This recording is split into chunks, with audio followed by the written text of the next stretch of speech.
everyone! Again, welcome back dito sa aking YouTube channel. Again, this is Yana. In today's vlog, bagong loan app na naman ang isi-share ko sa inyo ang ating pagchichikahan.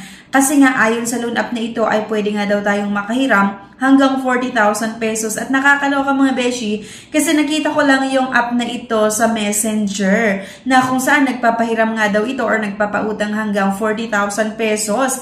And nakakaloka mga beshis, kasi nung i-check ko yung app na ito, Toddler Mall yung pangalan at may nakalagay na Shopee. Kaya parang hindi siya related sa utang, di ba? Yung name nga ng app. Kaya lang, nung i-download ko nga at nung i-check ko ay nagpapautang nga daw or isang loan app na naman na nag-o-offer ng cash loan. Kaya bubusisihin nga natin kung paano nga ba yung interest nito, yung processing fees, kung okay nga ba or hindi.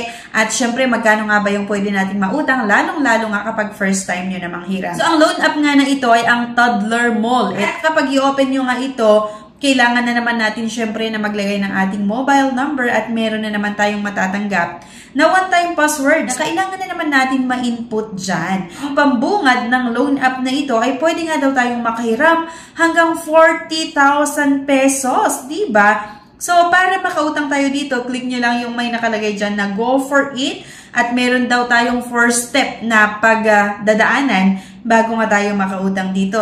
Kailangan nating masagutan yung personal information, yung contact information, yung banking information at yung live detection.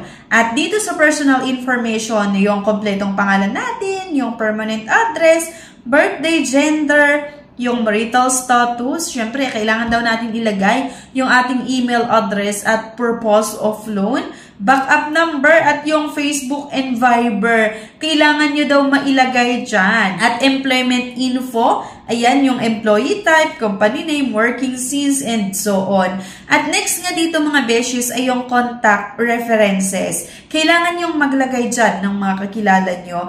Pwede nyong gawing personal references nga. 5 po yung hinahanap nila. Okay? So pagkatapos nun agad-agad, kailangan yung mamili kung saan nyo gustong matanggap yung loan proceeds. Kung sa GCash ba, sa PayMaya, or the Phone Shop, or GrabPay. So sa akin kasi GCash naman yung pinili ko.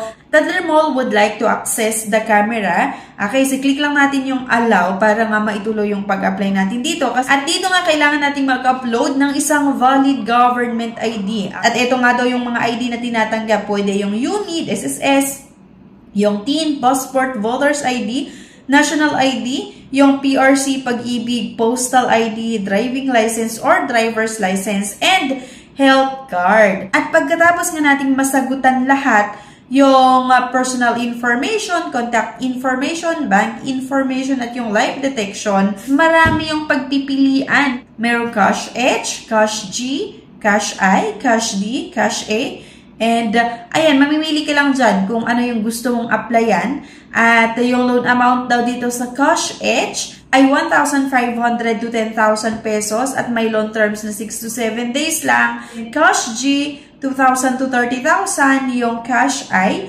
2,500 to 10,000.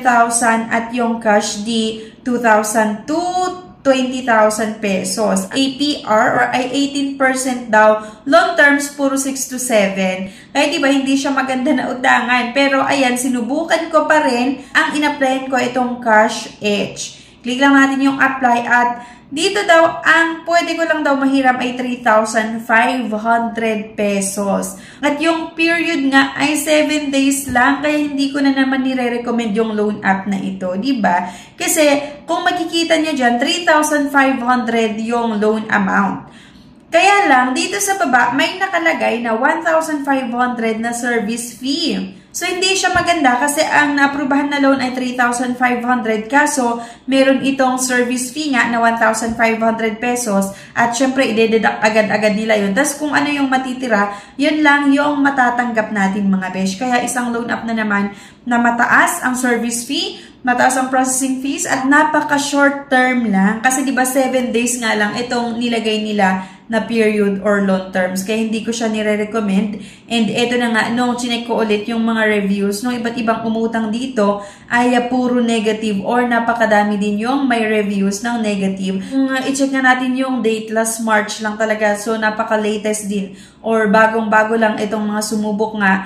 tapos hindi maganda yung mga reviews nila. Sabi nga nitong isa, very unprofessional ang mga agent dito.